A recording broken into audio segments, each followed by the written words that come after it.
में आ सकता है। बस एक सावधानी रखिएगा, अति उत्साह से बचें। उपाय क्या करना है, इस दिन आप ओम गणपताय नमः का जप कीजिए, अपने काम पर जुटिए, फिर सब ठीक होगा। हम सामान्यतः ये जानते हैं कि एक सूर्य मंदिर है जिसका नाम है कोणार्क मंदिर, जबकि ऐसा पूरी तरह नहीं है। इस देश के अंदर लगभग 10 सूर्य मंदिर हैं और ये देश के विभिन्न हिस्सों में है। एक सूर्य मंदिर राजस्थान में है, एक सूर्य मंदिर केरल में है, एक सूर्य मंदिर बिहार में है, एक सूर्य मंदिर मूल स्थान में है जिसको आज हम मुल्तान कहते हैं, जो आज पाकिस्तान में चला गया है। इस प्रकार से अहमदाबाद के पास भी एक सूर्य मंदिर है, अनंतनाग कश्मीर में भी एक सूर्य मंदिर है और उड़ीसा में तो ये सूर्य मंदिर है ही है, जो 1984 के अंदर जगत प्रसिद्ध हो गया और ये विश्व की धरोहर के रूप में माना गया। यह है कोणार्क सूर्य मंदिर। कोणार्क सूर्य मंदिर के कुछ बहुत विशेष तथ्य हैं। कोणार्क सूर्य मंदिर को जान लेने के बाद आप उन तथ्य को बहुत आसानी से समझ सकते हैं और आपको गर्व होगा भारत पर, आपको गर्व होगा भारतीय संस्कृति और परंपरा पर कि किस प्रकार से एक मंदिर बनाया गया और सूर्य की उपासना की गई। लेकिन अब प्रश्न ये होता है कि सूर्य की उपासना क्यों की गई, सूर्य की उपासना करने से लाभ क्या होता है, क्यों एक सूर्य मंदिर कोणार्क में है तो दूसरा सूर्य मंदिर उत्तर प्रदेश के उन्नाव में भी है, तो तीसरा सूर्य मंदिर झालावाड़ में भी है, तो चौथा सूर्य मंदिर केरल में है, एक सूर्य मंदिर अनंतनाग चला जाता है। क्या ये कुछ विशेष स्थितियां नहीं दर्शाते हैं? और अगर इन्हीं रहस्यों को हम समझना शुरू कर दें, इसी सूर्य मंदिर को हम समझना शुरू कर दें, सूर्य के मंडलों को समझना शुरू कर दें, सूर्य की ऊर्जाओं को समझना शुरू कर दें, तो शायद हम अपने अंदर बहुत बड़े परिवर्तन कर सकते हैं। और ऐसा नहीं है कि इसको पहले कभी समझा नहीं गया, लेकिन किस प्रकार से समझा जाता है इसे, क्या है इसकी ऊर्जाएं, यह भी आपको बताता हूं। कर्क सिंह और कन्या राशि का हाल बताने के बाद, कर्क राशि, भाग्य पक्ष आपका बहुत मजबूत है। इस दिन बहुत अच्छे से आप अपने कार्य कर पाएंगे, थकन जरूर महसूस करेंगे लेकिन कार्य आपके बहुत अच्छे से बनेंगे। कुछ बाधाएं दोपहर तक आ सकती है जिसकी वजह से आप व्यथित मत होइएगा, उसके बाद धीरे धीरे चीजें ठीक होंगी। किसी की सलाह से या प्यार से कार्य आगे बढ़ेगा। एक सावधानी रखिएगा, अति का उत्साह और बहुत फजूली कल्पनाएं, इनसे बचना है। उपाय क्या करेंगे, ओम नमः शिवाय का जप कीजिए, अपने काम पर जुटे, वो सब ठीक करेंगे। सिंह राशि, दिन थोड़ा सा व्यथाओं भरा है, आपको धन की कमी महसूस हो सकती है, भविष्य के प्रति थोड़ी सी चिंता हो सकती है, आपको क्रोध आ सकता है, ध्यान रखें। एक सावधानी, इस दिन स्वास्थ्य के प्रति थोड़ा सा संवेदनशील अधिक रहिएगा। उपाय क्या करना है, क्रोध पर नियंत्रण कीजिएगा और तेज गति से वाहन मत चलाइएगा, तब ठीक होगा। कन्या राशि, नए रिश्ते जोड़ने की दिशा में आप अग्रसर होंगे। ये व्यापारिक व्यवसायिक रिश्ते भी हो सकते हैं और ये भावनात्मक संबंध भी हो सकते हैं। कुल मिला के दिन आपके लिए अच्छा है। सावधानी एक रखनी होगी आपको, इस दिन अति उत्साह नुकसान दे सकता है, गलत निर्णय आप ले सकते हैं। उपाय क्या करेंगे, गाय को हरी सब्जी खिला दीजिए, बस फिर सब ठीक होगा। मैं यहां से आपको कोणार्क सूर्य मंदिर की बातें बताऊंगा। कोणार्क सूर्य मंदिर के बारे में समझना बहुत आवश्यक है, हर भारतीय को इस सूर्य मंदिर के बारे में पता होना चाहिए। लेकिन इससे पहले दो महत्वपूर्ण बातें उठती हैं। एक जिसका मैं अक्सर जिक्र करता हूं, मंदिर का अर्थ क्या है। मंदिर का अर्थ केवल देवता की पूजा करना नहीं है, वहां कुछ कर्मकांडीय व्यवस्था को ही स्थापित करना मंदिर की पूजा करना नहीं है, बल्कि मंदिर एक ज्ञानशाला है जहां पर आपको ज्ञान मिलता है, जहां पर आप अपनी परेशानियों से मुक्त होते हैं, जहां पर आप ब्रह्मांड से जुड़ते हैं। ऐसे समस्त स्थानों को मंदिर बोला जाता है। मंदिर बहुत बात का शब्द है। अगर शास्त्र की मैं बात करूं तो केवल एक शतपथ ब्राह्मण में मंदिर का एक हल्का सा उल्लेख आता है, लेकिन भारत के मूल शास्त्रों में मंदिर शब्द का प्रयोग नहीं है। यह ज्ञानशालाएं हैं, आश्रम है, उसके अंदर एक देवालय होता है, बस वहां देवता की पूजा होती है। लेकिन बाकी जो भी वहां पर होता है वह किसी दिव्य ज्ञान से प्रेरित होता है, दिव्य ज्ञान की प्राप्ति के लिए होता है। दूसरी बात, सूर्य का मंदिर, जहां सूर्य की पूजा होती है। सूर्य की पूजा क्यों होती है, इस बात को जानना बहुत आवश्यक है। ऋग्वेद से यदि हम शुरू करते हैं तो ऋग्वेद से सूर्य और अग्नि की पूजा का प्रारंभ माना गया है। सूर्य का तेज या सूर्य की अग्नि किसी भी रूप में हमसे दूर हो जाए तो निश्चित रूप से हमारा जीवन खतरे में पड़ सकता है। आपको मालूम है, यदि सूर्य एक दिन भी इस धरती पर पूरी तरह नहीं दिखे तो इस धरती पर बर्फ की चादरें जम जाएंगी, जीवन लगभग समाप्त हो जाएगा, सारी धरती लगभग नॉर्थ पोल जैसी हो जाएगी। जी, सिर्फ एक दिन यदि सूर्य नहीं दिखता है तो क्या बच्चों आपको ये मालूम है सूर्य धरती से कितना बड़ा है? आप इसका उत्तर ढूंढने की कोशिश कीजिए, मैं उसके बारे में अभी कुछ और बताऊंगा। लेकिन सूर्य की पूजा इसलिए होती है, वह देवता नहीं है, वह उस प्रकार का देवता नहीं है, मुकुटधारी कोई व्यक्ति, वो उस प्रकार का चमत्कारी व्यक्ति, वह देवता नहीं है। देवता का जो अर्थ है भारतीय शास्त्र परंपरा में, वो है देने वाला या चमकने वाला। तो सूर्य देने वाले हैं, सूर्य चमकने वाले हैं, वह जीवन को देने वाले हैं। यकीन मानिए, सूर्य की वो किरणें जो हमारे शरीर के अंदर प्रवेश करती हैं, उसके बारे में हमें मालूम ही नहीं है, उसके विभिन्न कोणों के बारे में हमें मालूम ही नहीं है। इसकी वजह से हम सूर्य से लाभ उठा ही नहीं पाते। सूर्य हमारी जीवन शक्ति को बढ़ाने वाला है, सूर्य हमें जीवन देने वाला है। सूर्य सुख, प्रतिष्ठा, धन, पिता आदि के सुख को भी देने वाला है। सूर्य की स्थिति से हम किसी व्यक्ति के शरीर की स्थिति का अंदाजा लगा सकते हैं। यदि सूर्य शरीर में कमजोर है तो हो सकता है आपको बहुत कुछ प्राप्त हो जाए जीवन में, लेकिन आप कभी भी स्वस्थ नहीं रह सकते। स्वस्थ रहने के लिए आपको एक निश्चित कोण पर सूर्य की उपासना करनी पड़ेगी। हम सामान्यतः यह कहते हैं कि पूर्व की ओर मुंह करके सूर्य की उपासना कीजिए, लेकिन केवल यह सफिशिएंट नहीं है। एक निश्चित कोण पर सूर्य की उपासना करनी पड़ेगी और इसीलिए इसी कोण और सूर्य को जो जोड़ने वाला मंदिर है उसे कहा गया कोणार्क। कोणार्क के दो हिस्से हैं, कोण धन आर्क। अर्क कहते हैं सूर्य को, और एक निश्चित कोण पर सूर्य की पूजा करने से शरीर के अंदर वह शक्ति आनी शुरू होती है, वह दिव्य बल आना शुरू होता है। इसीलिए कोणार्क मंदिर की बहुत महत्ता है। आपको यह पता होना चाहिए कि भगवान श्री कृष्ण सूर्य के इन कोणों के महान ज्ञाता थे। यही कारण है जब सांब बीमार पड़े, सांब का कुष्ठ रोग ठीक नहीं हो रहा था, सांब की त्वचा ठीक नहीं हो पा रही थी, तब ऐसे में भगवान श्री कृष्ण उन्हें मूल स्थान में भेजते हैं। वहां भी एक सूर्य मंदिर है, इसी मूल स्थान का नाम आज मुल्तान है और वहां सूर्य मंदिर के अवशेष आज भी हैं। यद्यपि एक कथा के अनुसार सांब कोणार्क मंदिर भी आते हैं, लेकिन वह चाहे मूल स्थान गए हो या कोणार्क आए हो, एक निश्चित कोण पर उन्होंने सूर्य की उपासना करी, जिससे धीरे धीरे उनका कुष्ठ रोग समाप्त हो गया। 12 वर्ष ये उपासना करी। तो सूर्य से संबंधित कुछ विशिष्ट गतियां होती हैं और जो इन्हें जान लेता है, समझ लेता है, वह अपने जीवन में हजारों रंग भर सकता है। 8 पहर, 7 दिन, 12 माह, 12 वर्ष, यह सूर्य के कुछ निश्चित चक्र होते हैं जिसे समझना बहुत आवश्यक होता है। यदि आप इसे समझ लेंगे तो क्या पति, क्या पत्नी, क्या पिता, क्या पैसा, प्रतिष्ठा, इन सब का सुख तो आपको मिलेगा ही। साथ ही साथ हमारे जो vital organs of the body होते हैं, जो हमारे शरीर को चलाने वाले विशिष्ट अवयव और अंग होते हैं, वह भी शक्ति प्राप्त करते हैं। इसी बात को और गहराई से मैं आपको बताता हूं कोणार्क मंदिर की पवित्र दीवारों के साथ खड़ा होकर। लेकिन उससे पहले तुला, वृश्चिक और धनु राशि का हाल। तुला राशि, हो सकता है बुद्धि का सही प्रयोग आप इस दिन नहीं कर पाए और आपकी भाषा फिसल जाए और कहीं कोई नुकसान उठा ले। एक सावधानी जरूर रखिएगा।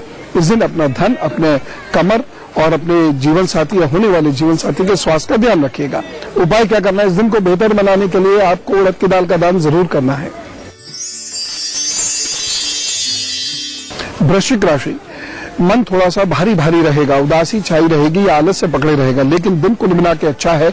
इसलिए तोड़िए उदासी के बंधन, तोड़िए आलस के बंधन और काम कीजिए। एक सावधानी रखिए, वाहन चलाना या ऊपर से कूदना बहुत ध्यान से। उपाय क्या करना है, आपने सरसों के तेल का दान करना है, तो वो सब ठीक करेंगे। धनु राशि, मन थोड़ा सा दुखी, थोड़ा सा व्यथित जरूर रहेगा, लेकिन फिर भी आपके कार्य आगे बढ़ेंगे, कुछ नया सीखने समझने को मिल सकता है। माता पिता की ओर से चिंता लगी रहेगी।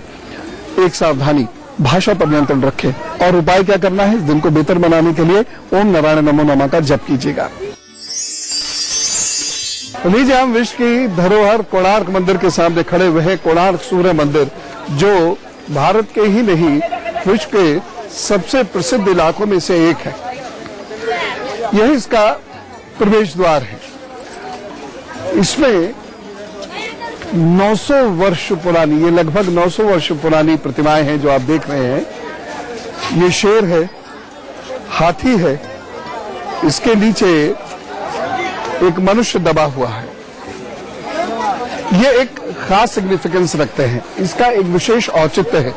ये उस समय के लगभग 1236 के आसपास के एक बड़े संघर्ष को दिखा रहा है। ये हाथी, ये शेर और इसके नीचे दबा हुआ ये व्यक्ति। खैर, उस संघर्ष की चर्चा तो क्या करनी, लेकिन फिलहाल देखिए कि उस समय कितनी खूबसूरती से ये बनाया गया। 900 वर्ष बाद भी अभी ये सही सलामत है। ये ग्रेनाइट स्टोन्स हैं, सैंड स्टोन्स हैं और उससे ये प्रतिमाएं काटी गई हैं। यहाँ आपको देखकर एक आश्चर्य जरूर हो रहा होगा कि मैं इसे सिंह कह रहा हूँ, लेकिन इसकी आकृति तो कुछ अजीब सी है। आप में से बहुत सारे लोग इसे कह रहे होंगे कि ये एक विशिष्ट कलाकृति है और शायद इस वजह से इसकी आकृति में एक डिजाइन डाल दिया गया हो। इसका चेहरा कुछ अलग किस्म का है, इसकी पूंछ कुछ अलग किस्म की है। हो सकता है कि ये डिजाइन के तौर पर बनाया गया हो। यदि ऐसा है तो शेर में यदि डिजाइन भरा गया है तो वह डिजाइन हाथियों में क्यों नहीं दिखता, वह डिजाइन बैलों में क्यों नहीं दिखता। शेर में डिजाइन दिखने का एक विशेष कारण है और वह कारण ये है कि ये जो शेर है, मुझे ऐसा लगता है, मैं गलत भी हो सकता हूं, लेकिन हो सकता है ये जो शेर है ये जब धरती का प्रारंभ हुआ था उस वक्त में जो वन्य जीव हैं उन वन्य जीवों का एक, जब वो शेर प्रारंभ में आया है तो वह एक अलग किस्म का शेर होता था जिसे इस भाषा में शार्दूल कहते हैं। तो ये शार्दूल है और इसका ये शेर बड़ा होता था। ऐसे कुछ शेरों के बारे में पता चला है उनकी हड्डियों के निकलने से कि शेर के दांत भी हुआ करते थे। शेर की ऊंचाई आज के शेर की ऊंचाई के मुकाबले काफी बड़ी होती थी। शेर का जो नथुनी थी, ये जो नाक का हिस्सा था, ये बड़ा था, आगे की ओर था, जैसे ऐसे समझिए आज के गेंडे का जैसे आगे का हिस्सा होता है, इस प्रकार से था। तो ये हो सकता है कि उसी प्रकार के शेर हों। यहाँ अगर आप गौर से देखिएगा दीवारों में तो अद्भुत कार्विंग है, अद्भुत कार्विंग है। और मेरे बच्चों, आपको उस भारत की तस्वीर देखनी चाहिए। भारत जिज्ञासाओं का केंद्र है, भारत सभी जिज्ञासाओं के उत्तरों का भी केंद्र। इसलिए आपको ये विशिष्ट आकृतियां देखनी चाहिए, मनमोहनी आकृतियां हैं ये। कोणार्क मंदिर की एक बहुत बड़ी विशिष्टता जिसके सामने विश्व नतमस्तक है वह ये आकृतियां हैं। कोणार्क मंदिर का एक बड़ा संघर्षशाली इतिहास भी है, उसका वर्णन मैं भी आपसे करना चाहूंगा, लेकिन उससे पहले कि मंच जरूर देख लीजिएगा। कोणार्क मंदिर में भी देवदासी प्रथा जैसी एक प्रथा थी और यहाँ पर नृत्य हुआ करते थे। ये वह नाट्य मंच या नाट्यशाला का हिस्सा है। हम धीरे धीरे कोणार्क मंदिर की ओर बढ़ रहे हैं और मैं आपको सूर्य के उस रथ के दर्शन कराना चाहता हूँ बहुत शीघ्र, क्योंकि मैं स्वयं व्याकुल हूँ सूर्य के उन कोणों, सूर्य की उन ऊर्जाओं, सूर्य की उन गुणों के बारे में बात करने के लिए। लेकिन सोच रहा हूँ यहीं से आपको मकर, कुंभ और मीन राशि का हल बता दूं। मकर राशि दिन बहुत अच्छा है, इसलिए फैसले बहुत सोच समझ कर लीजिएगा जिनसे लंबे समय तक लाभ मिलता रहे। सावधानी क्या रखेंगे, बस आपको वाहन थोड़ा सावधानी से चलाना होगा। उपाय क्या करना है, इस दिन को बेहतर बनाने के लिए आपको काले वस्त्र का दान करना है, वो सब ठीक करेंगे। कुंभ राशि, ये दिन स्वास्थ्य के प्रति अच्छे संकेत नहीं दे रहा है। कोई दुर्घटना के संकेत सावधानी से चलाना है, मन को शांत रखना है। और उपाय क्या करना है, ओम नमः शिवाय का तो शांति से बैठ के 5 मिनट जप कीजिए और फिर जुटिए अपने काम पर, मन शांत रहेगा। मीन राशि, स्वास्थ्य की दृष्टि से ये दिन बहुत अच्छा नहीं है, इसलिए ठंडी खट्टी चीजों से जरा सा परहेज रखें। लेकिन भाग्य की दृष्टि से आपको अनेक लाभ मिल सकते हैं।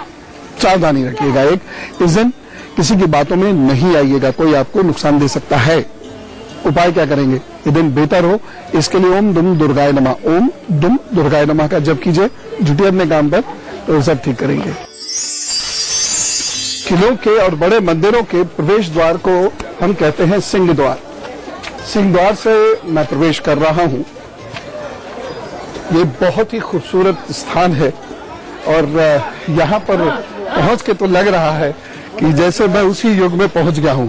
अगर यहाँ पर आधुनिक लोगों की भीड़ भाड़ नहीं होती, ऐसे ही लग रहा होता कि मैं नरसिंह देव के काल में पहुंच गया हूं। नरसिंह देव ये वही नरसिंह देव है जो गंग वंश के राजा हैं और जिन्होंने ये मंदिर बनवाया। मैं यहाँ के मंडप में प्रवेश कर गया हूँ। मंडप होता है मंदिरों में, जिस जगह पर लोग आकर खड़े होते हैं, जुटते हैं, पूजा के लिए तैयार होते हैं, वह स्थान कहलाता है मंडप।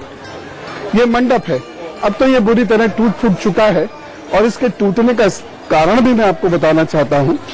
लेकिन फिर भी मंडप की बहुत सारी प्रतिमाएं अक्षुण्ण हैं। अगर आप इन्हें बहुत गौर से देखेंगे तो उन कारीगरों के हाथ चूमने का मन करेगा। किस तरीके से देखिए, एक एक नाखून तक बहुत सुंदरता से उकेरा गया, पायल तक बहुत सुंदरता से उकेरा गया। और मैं ये बताना चाहूंगा, ये सैंडस्टोन और ग्रेनाइट के पत्थरों से बना हुआ है, उसमें उकेरना कोई सरल काम नहीं है। ये बहुत ब्रिटल होते हैं, ये बहुत जल्दी छिटक भी जाते हैं बनाते वक्त, छेनी लगते वक्त। और उस वक्त बिजली वाली मशीनें भी नहीं है, हथौड़ी और छेने से ये सारी कार्विंग की गई है। अद्भुत। यही कारण है कि इन कलाओं को देखने के लिए सारी दुनिया आ रही है यहाँ पर। 900 वर्ष पूर्व ये किस तरीके से बनी थी। हमने जो सिंह द्वार देखा, उसी सिंह द्वार के ठीक उस तरफ एक आपको मंच सा दिख रहा होगा, ये नाट्यशाला है। यहाँ पर नर्तकियां नृत्य करती थी। भारतीय राजा जितने भी हुए, ज्यादातर राजा उनमें से वह स्त्रियों के नृत्य के शौकीन रहे हैं। इसको हम किसी नकारात्मक दृष्टि से नहीं कह रहे हैं और इसको नकारात्मक दृष्टि से देखना भी नहीं चाहिए, क्योंकि आज के अधिकतर नृत्य इन्हीं राजाओं और इन्हीं देवदासियों की देन है। तो यहाँ पर वह नृत्य होते रहते थे। और आप ये सोचिए क्या अद्भुत मंजर यहाँ होता होगा। लोग कार्यक्रम देखने यहाँ आते होंगे। हाँ, आज की तरह लाइट एंड साउंड इफेक्ट्स नहीं होते होंगे, लेकिन यहाँ की जो शांति होती थी उस वक्त, तो लाइट एंड साउंड की तो उतनी जरूरत होती भी नहीं होगी। खैर, ये मंडप है, ये मंडप टूट चुका है। बल्कि ये 2 मंडप होते थे, दोनों ही मंडप अब टूट चुके हैं। और इस मंडप के द्वार से आपको सीधे कोणार्क मंदिर का प्रवेश द्वार दिख रहा होगा, जो बंद है। इसे अंग्रेजों ने बंद कर दिया था। लेकिन ये सब कुछ तहस नहस हुआ क्यों? तोड़ा किसने? इतनी अद्भुत कलाकृति को कोई तोड़ कैसे सकता है? लेकिन तोड़ा गया। इसको तोड़ने वाला एक आक्रमणकारी था, लेकिन दुर्भाग्य से वो आक्रमणकारी हमारे ही देश का है, हमारे ही देश के समाज का एक व्यक्ति है। उसी ने इसको तोड़ा। वह काला पहाड़ है, उसका नाम काला पहाड़ है। और वह इतना आतताई है, इतना क्रूर है कि उसने न केवल ये बल्कि उड़ीसा के लगभग सभी महत्वपूर्ण मंदिरों को तोड़ दिया। पुरी के मंदिर को भी उसी ने तोड़ा था, तहस नहस किया था। भगवान की प्रतिमाएं उसी की वजह से मिट्टी के नीचे दबा दी गई थी, जिससे उसकी नजर इन प्रतिमाओं पर ना पड़े। यहाँ भी आज देवता विराजते नहीं है, क्योंकि इन देवताओं की प्रतिमा को मिट्टी के नीचे दबा दिया गया था। और पुरी के देवता की भी प्रतिमा यही मिट्टी के नीचे दबा दी गई थी।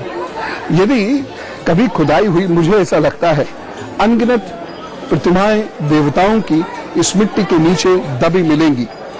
ये वही काला पहाड़ है जिसने पुरी का मंदिर तोड़ा। जिसने कोणार्क का मंदिर तोड़ा और यहाँ के मंदिरों को तोड़ते तोड़ते कामाख्या मंदिर भी जाकर उसने तोड़ दिया। लेकिन क्या काला पहाड़ विदेशी है? ये एक बड़ी महत्वपूर्ण बात है। वह आक्रमणकारी क्यों है, वह विदेशी क्यों है? इसका उत्तर मैं आपको देता हूं। चलिए फिलहाल वक्त हो गया एक छोटे से ब्रेक का। उसके बाद कहते हैं इस रथ की परिक्रमा जरूर करनी चाहिए, तो करेंगे एक छोटे से ब्रेक के उस पार।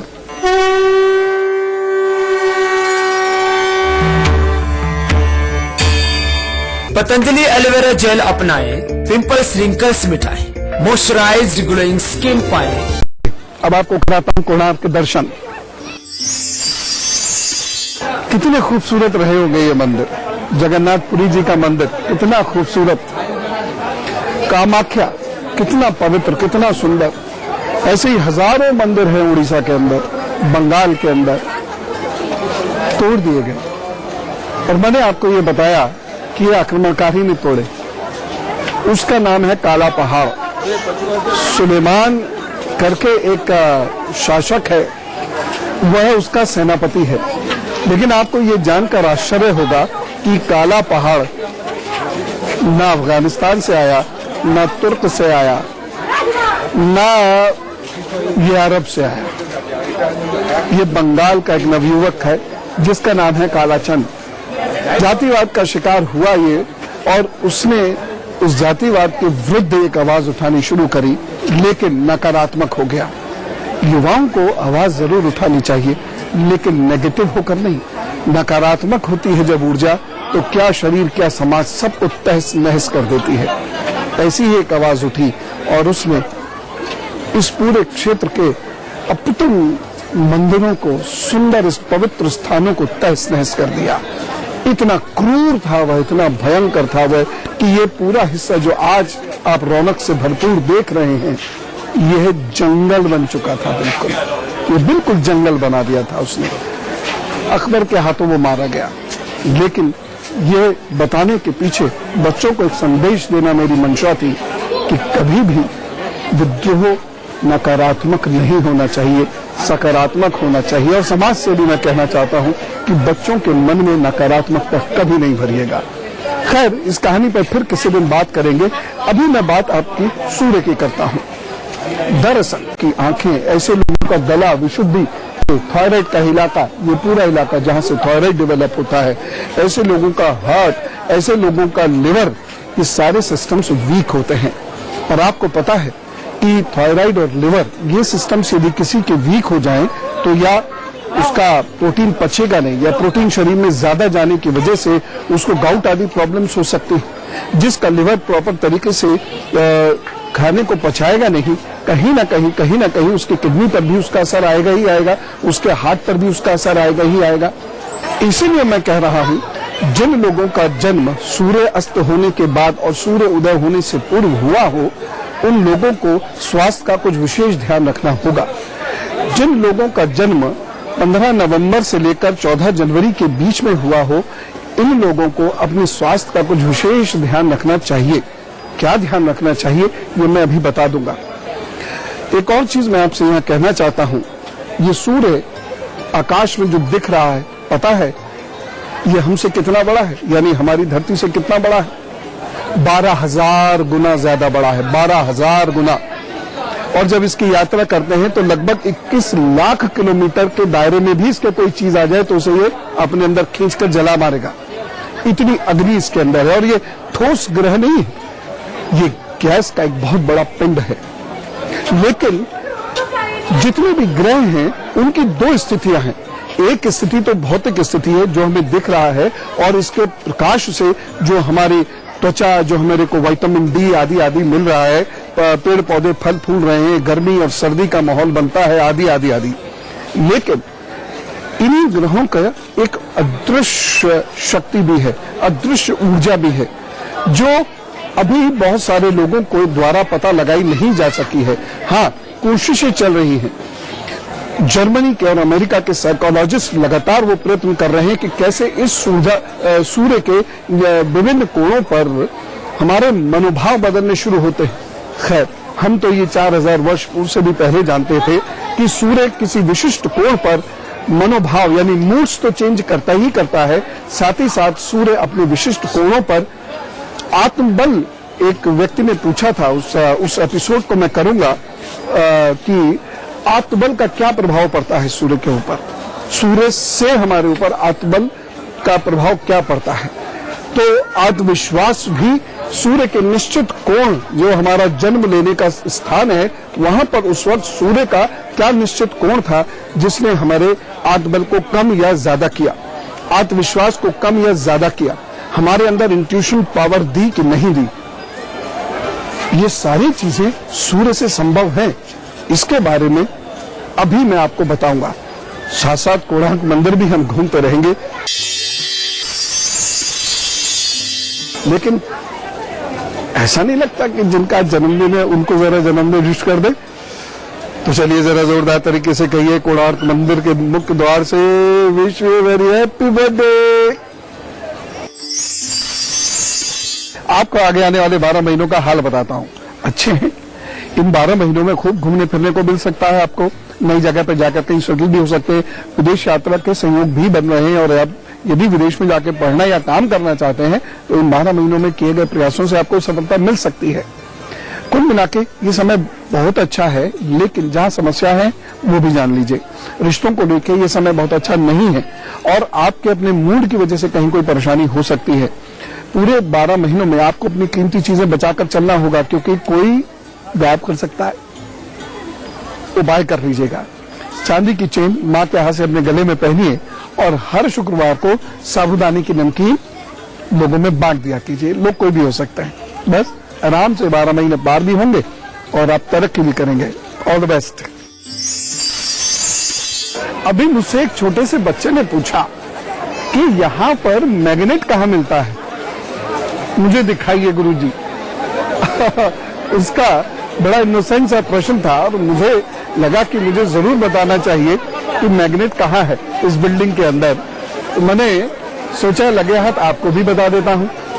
यद्यपि बहुत सारी खोजें हुई हैं और उन खोजों के परिणाम स्वरूप मैग्नेट कहीं मिला नहीं है और ना उसके ऐसे कोई ट्रेसेस मिले हैं, लेकिन यहाँ के बहुत सारे लोग ऐसा कहते हैं और हजारों तो नहीं, कई सौ सालों से लगातार ये लोग कहते चले आ रहे हैं कि वो जो मंदिर का टॉप है, मंदिर के एकदम टॉप पर दरअसल यही दीवारें आपस में जुड़ नहीं पा रही थी। तो उसको जोड़ने के लिए एक 12 वर्ष का बच्चा, देखिए बच्चों ने हमेशा इस देश को एक नई तकदीर प्रदान की है, देश को नया फॉर्चून दिया है। 12 साल के एक बच्चे ने ऊपर एक मैग्नेट वाला स्टोन रखकर उसकी दीवार को बैलेंस किया था।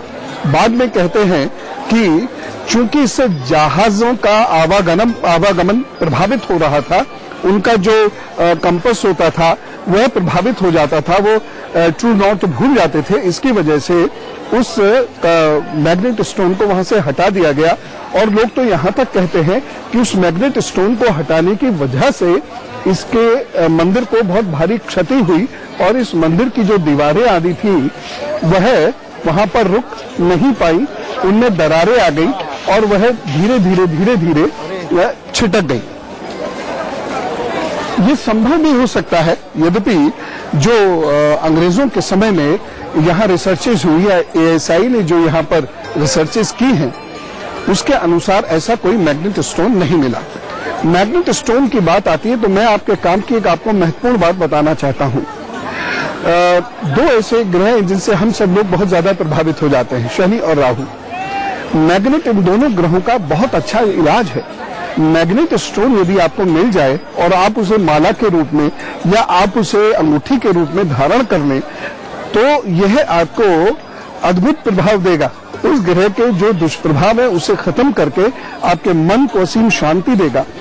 उन ग्रहों की वजह से जो शारीरिक व्याधियां होती हैं उनमें शांति मिलेगी और जो मार्ग में बाधाएं आ रही हैं, रास्ते अवरुद्ध हो रहे तरक्की के, वह पुनः स्थापित होने लगेंगे। खास तौर से इस मैग्नेट स्टोन का मैंने कुछ वर्ष पूर्व प्रयोग किया था। वह प्रयोग उन लोगों के लिए किया था जो घर में अकेले रहने लगते हैं, अकेले रह जाते हैं, जिनका अकेलापन उनके जीवन में बढ़ता चला जाता है, उन्हें कोई प्यार नहीं करता, पसंद नहीं करता और उनमें बहुत ज्यादा नेगेटिविटी आती चली जाती है, बहुत ज्यादा नकारात्मकता आती चली जाती है। वह लोगों से लड़ते रहते हैं, झगड़ते रहते हैं, उन्हें हर व्यक्ति बुरा लगता है, हर व्यक्ति में कोई नुक्स खोट निकालने का मन होता रहता है, निंदा करते रहते हैं। तो ऐसे लोगों को sugar, blood pressure, hyper acidity, gastroenterology की बहुत सारी ऐसी प्रॉब्लम्स होती रहती हैं। तो यहाँ पर मैग्नेट स्टोन पहनने के बाद बहुत परिवर्तन हुआ। लेकिन ये मैग्नेट स्टोन मैं फिर किसी और दिन बताऊंगा कि इसको पहना कैसे जाता है। ऐसे आप उसको हाथ में रख लेंगे तो नुकसान भी दे सकता है। ये पहना कैसे जाता है इसके बारे में मैं आपसे किसी दिन विस्तृत चर्चा करूंगा, जब किसी दिन स्टोन्स पर बात करूंगा। यहाँ मुझे लगा कि मुझे आपको बताना इसलिए चाहिए क्योंकि एक छोटे से बच्चे ने मैग्नेट स्टोन की बात कही, लेकिन वो बच्चा तो है ना, बाल देवता होते हैं, पल भर में प्रकट हुए, पल भर में अंतर्ध्यान हो गए। नहीं तो मैं उस बच्चे को आपको जरूर दिखाता हूँ। छोटा सा बच्चा था, 6-7 ईयर्स का होगा मैक्सिमम। सूर्य की हम लोग बात कर रहे थे। सूर्य की जो किरणें होती हैं इनमें अद्भुत चिकित्सीय गुण होते हैं।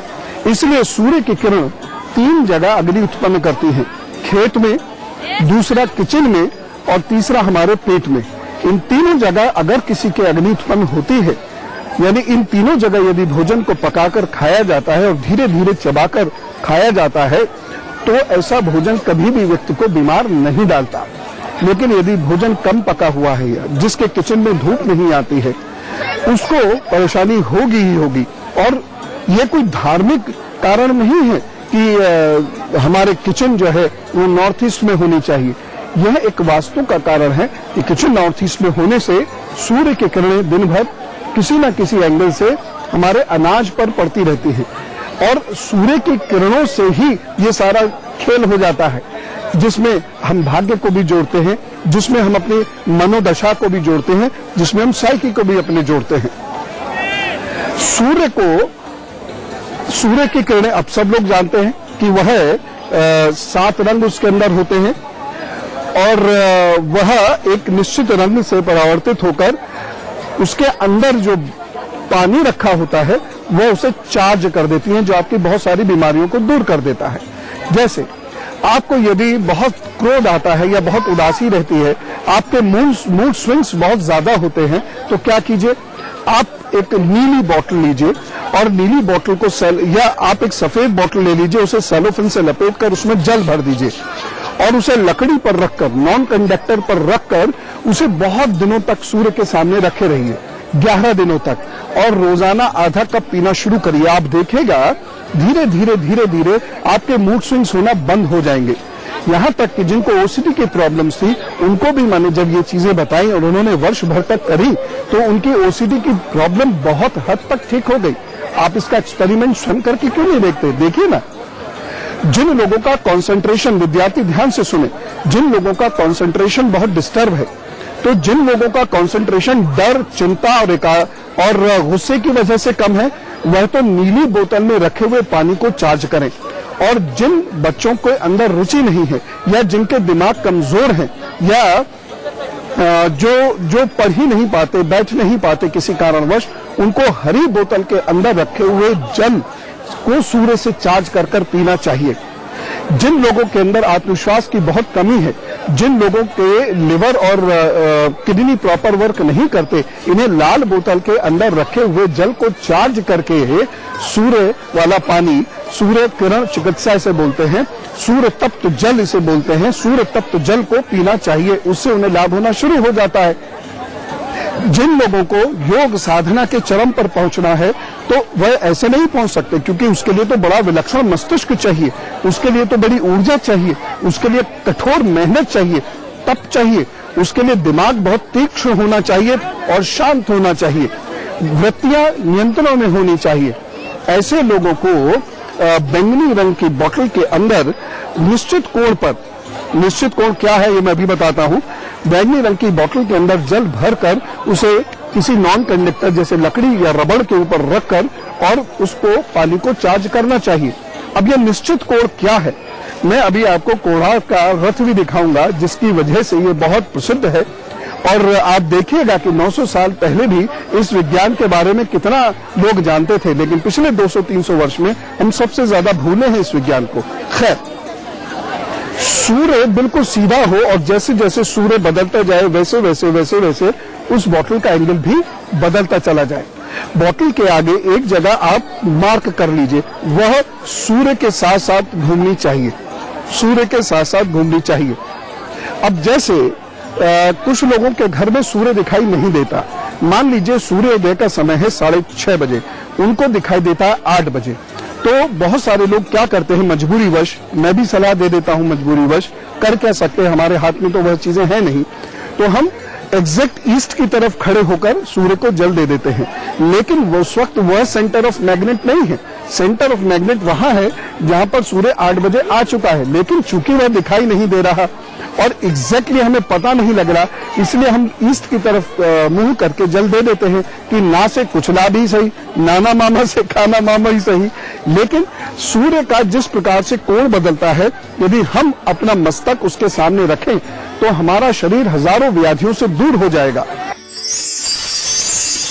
कितने सुंदर प्रतिमाएं हैं। आगे वाली प्रतिमा तो टूट गई, पिछले वाली प्रतिमा है, ये घोड़ों की प्रतिमा है। घोड़े वीरता, शौर्य और कर्मठता का प्रतीक माने गए हैं। और अब हम आ गए हैं उस जगह पर जिसके चित्र तो हम सभी ने देखे होंगे, यानी कोणार्क मंदिर का रथ। अब अगर आप ये पूछेंगे कि कोणार्क मंदिर का रथ कहाँ है, तो मैं आपसे कहूंगा पूरा कोणार्क मंदिर रथ की आकृति में ही बना हुआ है। पूरा कोणार्क मंदिर, इसके 2 पहिए हैं, ये पहिए जो आपने अक्सर देखे ही होंगे, इसको तो सारे बच्चों ने भी देखा होगा। ये 2 बड़े पहिए हैं, ये 2 बड़े पहिए हैं और 8 धुरियां हैं। अब ये 8 धुरियां क्या है? देखिए, हर चीज के पीछे कितना सोचा गया है, हर चीज के पीछे कितना समझा गया है। हमें ये लगता है विज्ञान बस आज ही है और इससे पहले जितनी भी थी वो सब मूर्खता थी, कहीं सुनी बातें थी, ऐसा कुछ नहीं है। ये जो 8 धुरियां हैं,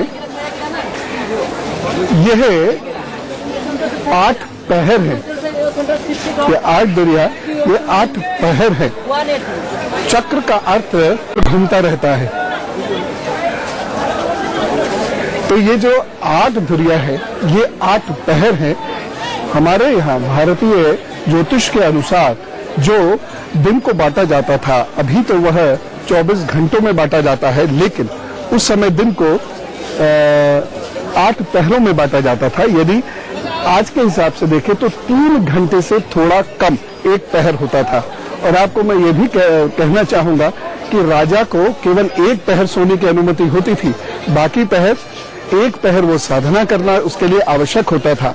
साधना करना यानी देवताओं का आवाहन करना, देवताओं को याद करना और उसके साथ साथ उसे धार्मिक कार्य करना। धार्मिक कार्य सबसे बड़ा क्या था? यज्ञ। तो 2 पहर उसके ऐसे होते थे और बाकी जो 6 पहर हुआ करते थे किसी राजा के, वह उसकी प्रजा के लिए होते थे, जिसमें वह युद्ध मंत्रणा, अर्थ मंत्रणा, ऐसा नहीं है कि इकोनॉमिक्स उस वक्त नहीं थी, फाइनेंशियल पॉलिसीज, फिस्कल पॉलिसीज उस वक्त नहीं होती थी, या जैसे आज नीति आयोग होता है, प्लानिंग कमीशन, उस वक्त नहीं होती थी, सब होता था, लेकिन हम उसके बारे में जानते ही नहीं है, या हमने उसके बारे में केवल फैंटेसीज पढ़ी हैं, कहानियां पढ़ी हैं, लेकिन उसको उतना ऑर्गेनाइज तरीके से पढ़ा नहीं है, इसलिए बच्चा आपको मालूम नहीं, लेकिन वह सब होता था। तो यह काल चक्र है जिसके 8 धुरे हैं और इन 8 धुरों को ही 8 पहर कहा गया है। अब यहाँ पर एक प्रश्न यह आता है कि सूर्य के घोड़े में, सूर्य के रथ में 7 घोड़े क्यों? ये मूलतः अगर आप उसका वर्णन पढ़ेंगे तो सूर्य के रथ के जो घोड़ों का वर्णन है उसमें 7 प्रकार के रंगों का प्रयोग बताया गया है। एक घोड़ा हरा है, एक घोड़ा पीला है, एक घोड़ा बैंगनी है, एक घोड़ा नीला है, इस प्रकार से वह 7 रंग बताए गए हैं। यानी अब इसकी देखिए, जितने भी प्रतीक होते हैं वो कितने वैज्ञानिक होते हैं और कितनी पुरजोर व्याख्याएं इनकी होती हैं। 7 रंग होते हैं, विबग्योर आपने पढ़ा होगा, वॉयलेट से रेड तक, ये हमारे 7 प्रकार के रंग होते हैं। और ऐसे ही एक पहिया देखिए, ये पूरा मंदिर रथाकृति का है। ये पूरा मंदिर रथ से बनाया गया। वो आगे का हिस्सा है जिसमें घोड़े थे, उसके पीछे ये सब पहिए ही है। ये रथ है। तो ये 7 प्रकार के ये अलग अलग रंग हैं जो मिलकर एक रंग बनते हैं। शुरुआत जिसकी होती है हल्की लालिमा से और धीरे धीरे ये पीला होता चला जाता है। तो ये 7 घोड़े वो हैं और ये 7 वार भी कहे जा सकते हैं। इसके बाद 12 खंबे हैं यहाँ के, ये जो देखेंगे 12 मुख्य पिलर जो चारों तरफ घूम के जब हम देखते हैं, ये 12 महीने हैं। ठीक है, तो 12 महीने हो गए, सूर्य के 7 घोड़े हो गए। सूर्य के 7 घोड़े, 7 रंग भी हैं, 7 दिवस भी हैं और उसके बाद 3 घंटे की, लगभग 3 घंटे का एक पहर होता है। तो वह अष्टपहर भी इसके जो धुरे हैं वह दिखा रहे हैं। आगे घोड़े जो हमने देखे थे वो जुटे हुए थे। तो इस प्रकार से सूर्य का प्रतीकात्मक चित्रण हमने किया है। अब हम कथाओं के रूप में जिस सूर्य की बात करते हैं कि उसने हनुमान जी को दिखाया, उस सूर्य से कृष्ण जी ने बातें की।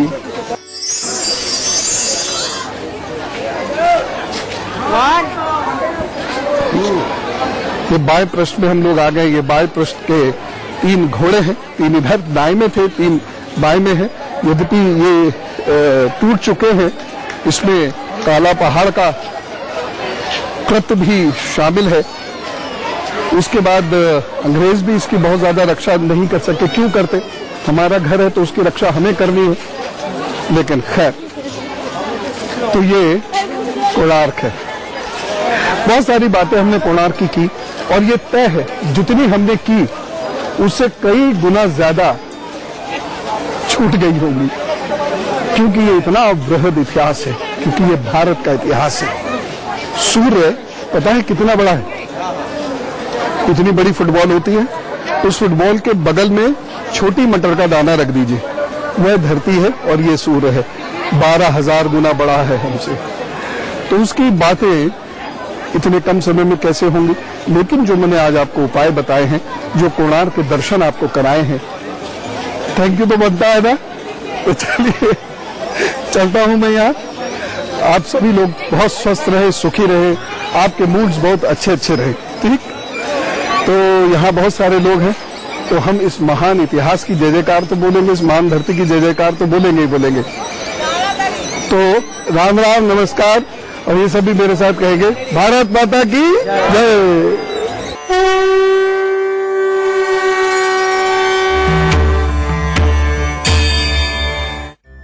अरे गोपू जी गुरुजी।